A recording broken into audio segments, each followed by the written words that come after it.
3 দিনের একটা সময়সীমা দিয়েছিলাম, যেটা ইতিমধ্যে আজকে বিকাল 5টায় শেষ হয়েছে। এই সময়সীমার মধ্যে লোকজন স্বেচ্ছায় প্রায় 6.5 লক্ষ ঘনফুটের মতো পাথর আমাদের এখানে জমা দিয়েছেন, এখানে পৌঁছে দিয়ে গেছেন। আর বাকি প্রায় আপনার 19 লক্ষের মতো পাথর আমাদের যৌথ বাহিনী, সব বাহিনী মিলিয়ে আমরা জব্দ করেছি। তো এই কাজটি খুব কঠিন ছিল আমাদের জন্য, কারণ হচ্ছে এই পাথর এখান থেকে আনা এবং আপনার এখানে প্রতিস্থাপন করা।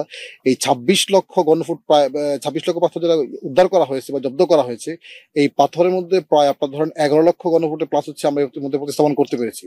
আর বাকিটা আপনারা দেখছেন যে এখানে নিয়ে এসে ডাম্পিং করা রাখা হয়েছে, এবং আমরা আশা করছি যে বাকিটা হয়তো আরো 1 সপ্তাহ লাগবে আমাদের প্রতিস্থাপন করতে। হয়তো 1 সপ্তাহ পরে মোটামুটি আমরা পুরোটাই প্রতিস্থাপন করতে পারবো।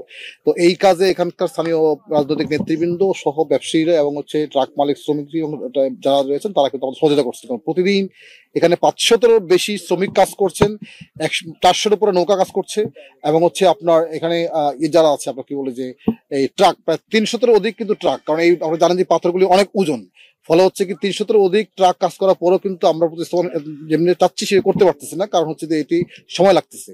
তো আমরা আশা করছি যে হয়তো আর 1 সপ্তাহের মধ্যে ইনশাল্লাহ আমরা প্রতিস্থাপন করতে পারবো। আর আজকের পরে যারা পাথর যদি কারো কাছে পাওয়া যায় তাদের বিরুদ্ধে আইনানুগ ব্যবস্থা আমরা গ্রহণ করবো, এটা ইতিমধ্যে আমরা বলেছিলাম, এবং এটা আগামীকাল এটা আমাদের শুরু হবে। যদি কারো কাছে থেকে থাকে এখনো, সেটা আমরা অবশ্যই আইনের আওতায় নিয়ে আসবো।